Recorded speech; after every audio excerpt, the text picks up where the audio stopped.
Hey, at least I smell good. Hey, good morning. You know, I decided to buy Smith & Wesson's cheapest revolver. This one right here. Guess what? I haven't even shot it yet, and I already don't like it.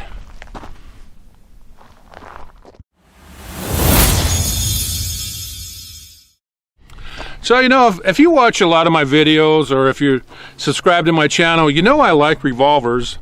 I bought my first one back in 1977, and I've been shooting them ever since. I buy cheap ones, I buy expensive ones, it don't matter, but I'm really fond of Smith & Wesson revolvers. And, you know, over the years, I've used them for competition, I've tuned them up, I've repaired them. Just really like Smith & Wesson revolvers. So I got to thinking the other day, what is Smith & Wesson's cheapest revolver, and is it any good? So I went down to my local pawn shop the other day, bought a brand new Bodyguard 38, this one right here, and well, let's just say I don't like it because there's a problem with it. We'll go over that here in a moment or two, but while I'm talking about this, let's take a close look at it. But let's just take a look at the close-up markings on this. It does have a 2-inch barrel, or actually it's just under 2 inches. Now the grip on this appears to be soft rubber. The grip frame and the trigger guard are polymer. There's an outer aluminum frame here, including the barrel shroud. And the barrel and cylinder are stainless steel. And you can see it has, you know, fairly crude sights on it.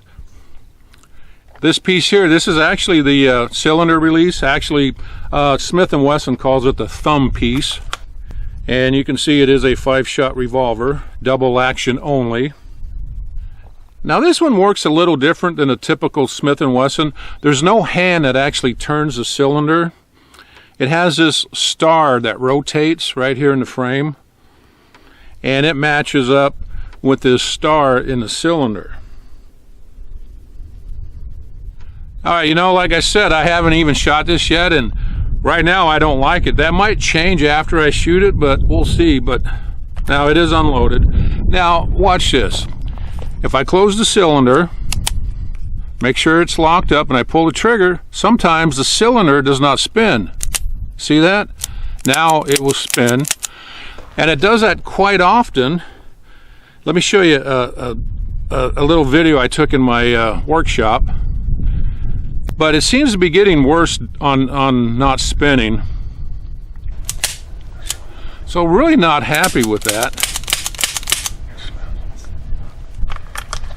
And you know, I've done everything. I've tapped it, I've wiggled the cylinder, and you know, that star just is not lining up with the back of the cylinder.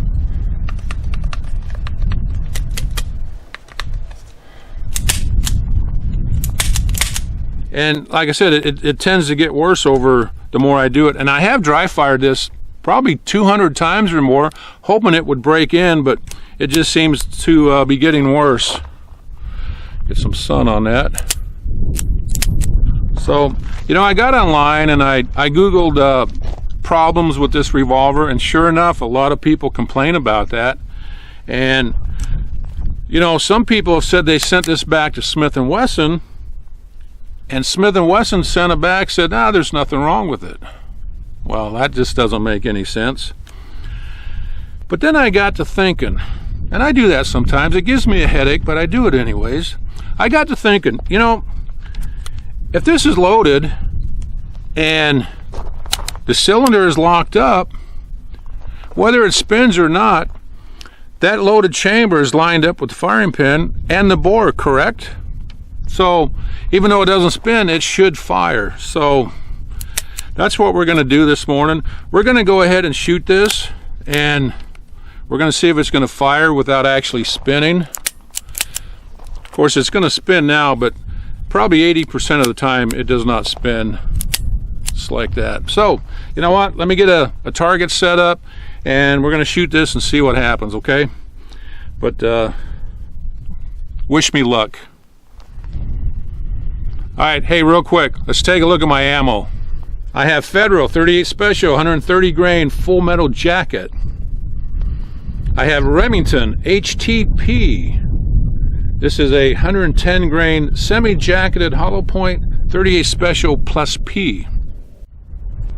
Well, that one's starting to kick up a little bit. Hey, I'm not going to shoot that target right now. And the reason for that is I want to be able to watch my cylinder while I shoot this to see if it's going to spin. So let's load this up.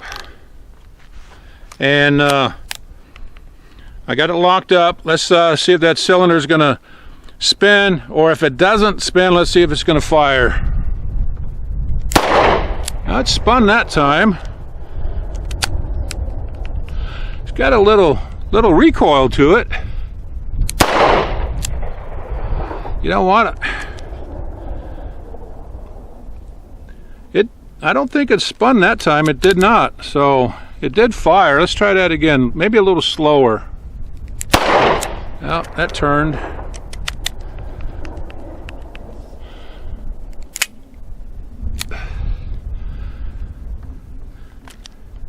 Okay. Let's see here. I have to put a live round underneath it. So if the cylinder spins, it will not go off because there's a empty chamber coming up. All right, let's try this one more time. Live round underneath the hammer. Huh. It's funny, it's going to work now, huh? Let's try that one more time. Well, maybe I fixed it. I don't know. Let's load this up again and try it again, see what happens. Okay, I've got it reloaded. Let's try that again. All right, the cylinder did not spin that time. So that's good. I'm gonna leave it just like that, see if it's gonna do that. It should fire. And it did, it spun. So let's try that again. Put a live round underneath. Now the next round is also live, so it should fire either way. So let's just take it nice and slow. Okay, it did not spin. So apparently it does fire even though it doesn't spin. So let's just put 5 rounds in here and start shooting and see what happens.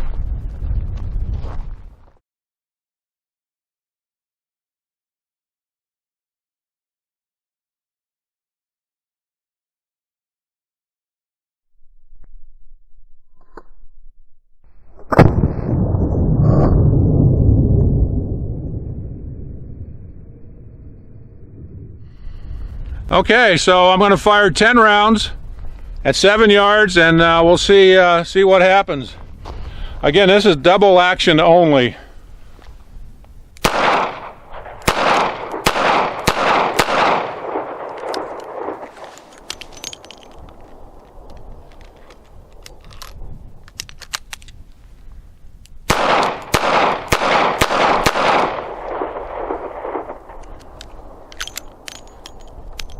Shooting a little high, but so far so good.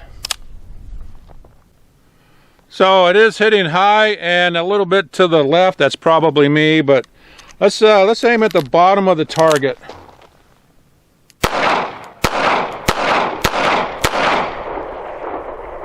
Yeah, that was better. So at 7 yards, it's shooting 4 to 5 inches high. Hey, you know what? Maybe I'm going to change my mind on this. All right, let's try some of that plus P ammo. My first 2 rounds are going to be the standard Federal, and the next 2 will be the Remington plus P. I do not have a live round underneath the hammer, so let's see if it's going to fire 4 times.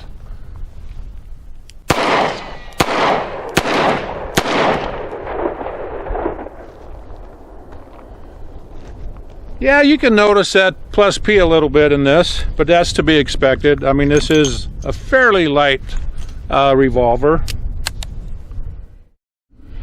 Let's try 5 rounds at 10 yards on that steel plate, and I will aim at the bottom of the plate.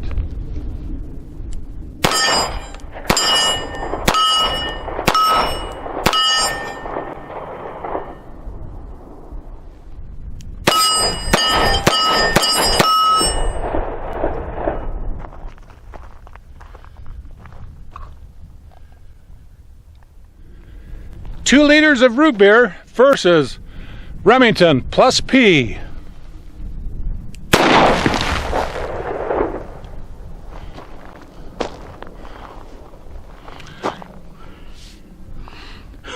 Hey, at least I smell good.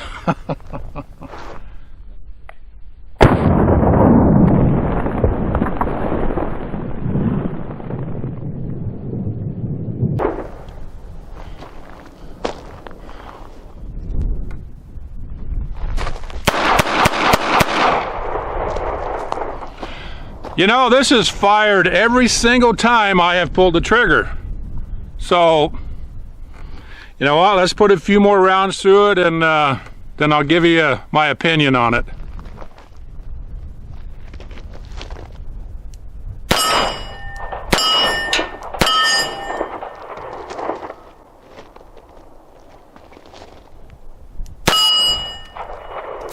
Ah! 4 out of 5. I'll take it. Okay, final thoughts on this Bodyguard. I'll tell you what, I came out here this morning. I really thought I was going to do a negative review on this, but I came out here, I shot it, I put a lot of rounds through it, and guess what? It fired every single time. So I can't knock the reliability. I mean, that just would not be fair to Smith & Wesson. It fired every time. Another thing I like about this gun is the trigger pull on it. It actually has a pretty good trigger pull. It's fairly light and fairly smooth. Now, most snub-nose revolvers have a heavy trigger pull regardless of the brand, but yeah, they did a good job on this. Maybe that rotating star system, maybe that's the advantage to that in this gun, is a smoother trigger pull. I don't know. But I was going to come out here and say, hey, don't buy this. Save your money up and get a Smith & Wesson model 642 instead.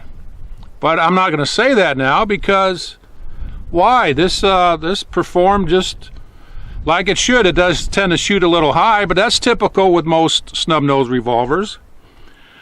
Yeah, this is probably a little better quality. Well, in fact, it is. But it also costs more. So, you know, with my rebate, this was just under $350. Was it worth it? To me, absolutely. Anyways, I think I'm going to hang it up. And I don't know what else to say about this, guys, except, yeah, it's definitely worth $350, maybe $400.